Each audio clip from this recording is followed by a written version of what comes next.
Je vais ouvrir avec vous, comme je l'ai fait avec le colonel Goya tout à l'heure, la parenthèse un peu franco-française.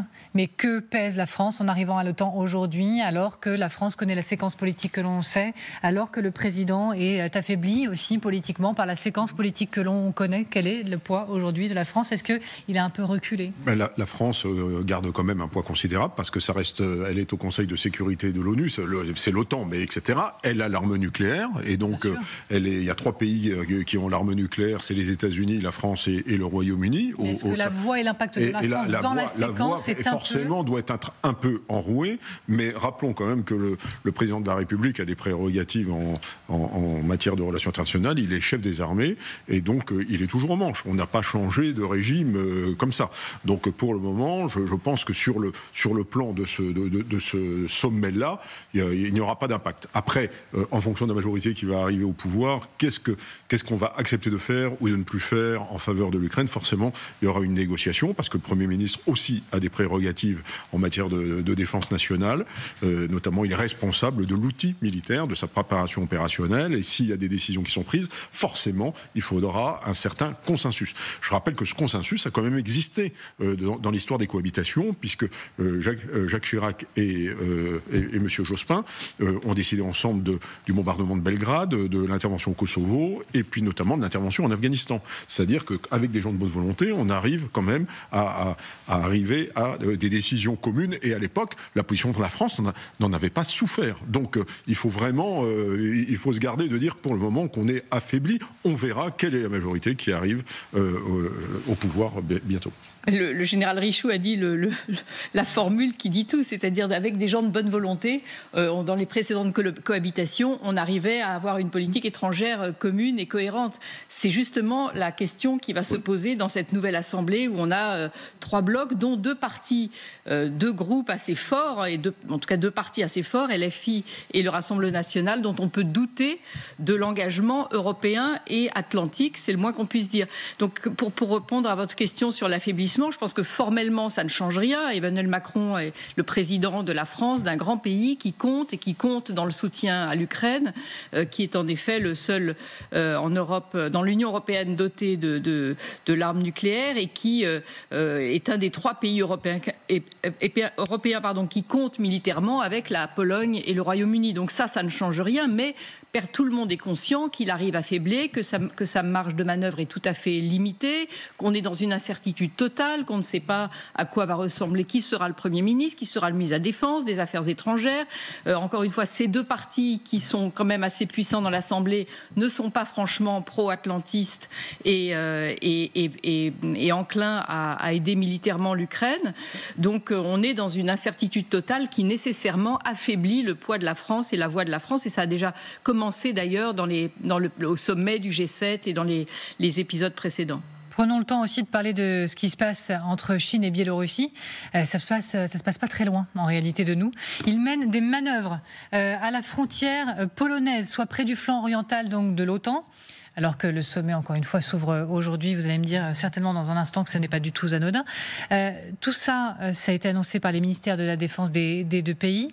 Les manœuvres, vous le voyez, voilà, elles ont lieu ici. Encore une fois, Brest, c'est bien Brest. Pas d'erreur de notre part. Cette ville s'appelle bien Brest. À quelques kilomètres de cette frontière, le message, il est clair ? C'est un message à l'OTAN, envoyé conjointement par Chine et Biélorussie ? Non, bien sûr. Oui, la réponse, elle est évidente. C'est une sorte de miroir par rapport aux exercices conjoints qui ont été menés récemment par les forces otaniennes, dans des proportions inédites depuis des années maintenant. Et donc, c'est l'idée de démontrer que l'OTAN n'est pas seule et qu'il existe d'autres. Alors, rappelez-le, et c'est là qu'est la difficulté des blocs, des alliances, des connivences ponctuelles, des alignements, si vous voulez, qui font que l'OTAN n'existe plus tout seul, qu'il y a d'autres ensembles qui sont prêts à se mortifier. Il ne faut jamais oublier que la Russie, si vous voulez, déteste profondément l'OTAN, ça c'est très connu, mais la Chine partage cette détestation. La Chine n'a absolument aucune affection pour l'OTAN, bien au contraire. Donc il y a cette idée de ne pas forcément, alors du côté de la Chine, c'est plus prudent que les Russes de ne pas être dans la provocation, mais en revanche de bien faire sentir sa présence et son existence aux côtés de personnages et de pays qui n'ont pareillement aucune affection pour l'OTAN, et ça c'est clairement le cas de la Biélorussie de Loukachenko, et de montrer que là aussi on est capable de faire de l'interopérabilité et encore une fois entre guillemets, muscler son jeu aux frontières de l'Europe et de l'OTAN. Quand on parle de ces manœuvres Chine-Biélorussie, on parle de quoi précisément en termes de manœuvres? Qu'est-ce qui se cache derrière? Manœuvres d'ampleur, aérienne, au sol? Alors là, moi, je n'ai pas le détail de ce que c'est. Les manœuvres, normalement, c'est interarmé. Donc, il va y avoir une phase. Alors, là, en Biélorussie, la seule chose dont on est certain, c'est qu'il n'y a pas de manœuvre navale. Bon, voilà, parce que c'est quand même un pays continental. Ben, forcément, il y a une manœuvre au sol avec des blindés, etc. Et aérien. Mais là, c'est vraiment de la politique. J'aimerais bien savoir quelle est l'interopérabilité entre des Chinois sur le plan du matériel, sur le plan des transmissions, sur le plan des fréquences, sur le plan des procédures, des process, entre des Chinois et puis des Bélarusses. Là, il faudra quand même un petit peu qu'on m'explique. Donc, ces ensembles, on ne peut pas les comparer à l'OTAN. L'OTAN, on a des écoles communes. Je peux vous assurer que moi, j'ai fait l'école de guerre en Allemagne, en allemand, et que je suis revenu en France, j'ai commandé mon régiment, et j'aurais pu commander un régiment allemand également. C'est-à-dire que les process sont très exactement les mêmes. Vous pouvez commander en français, en allemand ou en anglais. Vous avez les mêmes cadres d'ordre, vous apprenez les mêmes choses. On a du matériel interopérable. Je peux vous assurer qu'on sait faire la guerre ensemble.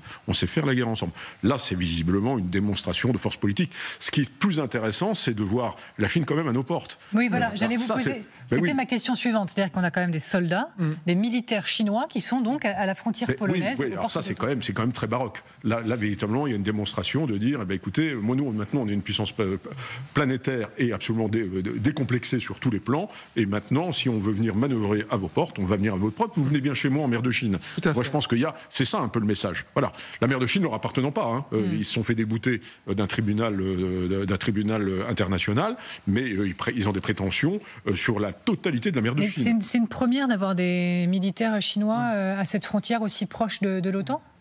Pardon, c'est une première d'avoir des soldats chinois si proches de... Oui. Alors, à ma connaissance, je peux me tromper, sous réserve d'inventaire, je pense que c'est une première d'avoir des... Maintenant, c'est pas les Russes qui manœuvrent avec les Chinois, les Russes sont en guerre, etc. C'est la Bélarus qui n'est pas officiellement en guerre. C'est pas la même chose, Russes et Biélorusse? C'est pas tout à fait la même chose non plus, mais il y a une vraie provocation. Et puis, il y a un signal de global player de la part de la Chine qui explique que bien elle est chez elle, même dans la partie orientale de l'Europe. Pour conclure, il y a même eu un communiqué du côté des Bélarusses pour dire que les événements se déroulant dans le monde sont préoccupants. La situation, elle est inquiétante et par conséquent, nous allons nous entraîner à de nouvelles méthodes de manœuvre tactique. Ils sont préoccupés et inquiets, les Chinois et les Bélarusses. Oui, mais justement, comme les Chinois, objectivement, ne sont pas directement menacés par la Pologne, a priori, on n'est pas... En tout cas, il nous a échappé, ce danger nous a échappé. C'est, comme vous le disiez, je pense que c'est bien plus qu'un exercice militaire, c'est un exercice de communication politique où la Chine vient rappeler dans un moment opportun, à la veille du sommet de l'OTAN, qu'elle est partenaire de la Russie, que c'est son partenaire dans la guerre en Ukraine et elles ont un front commun idéologique face à l'OTAN. C'est vraiment le message qui est envoyé à un moment important. Oui, Gallagher. Non, pareillement, c'est vrai qu'il y a un côté assez inédit et en même temps inquiétant parce que si vous voulez avoir la Chine physiquement aux portes de l'Europe se manifester comme cela militairement, c'est un signal pareillement qu'il ne faut pas non plus juste évacuer en disant c'est purement de la démonstration. Il y a quand même de manière incrémentale des avancées graduelles qui sont à la fois en miroir de ce que l'OTAN fait en termes d'exercice, mais aussi des tensions qui se déroulent, comme le rappelait le général Richoud, en mer de Chine autour de Taïwan, mais pas uniquement.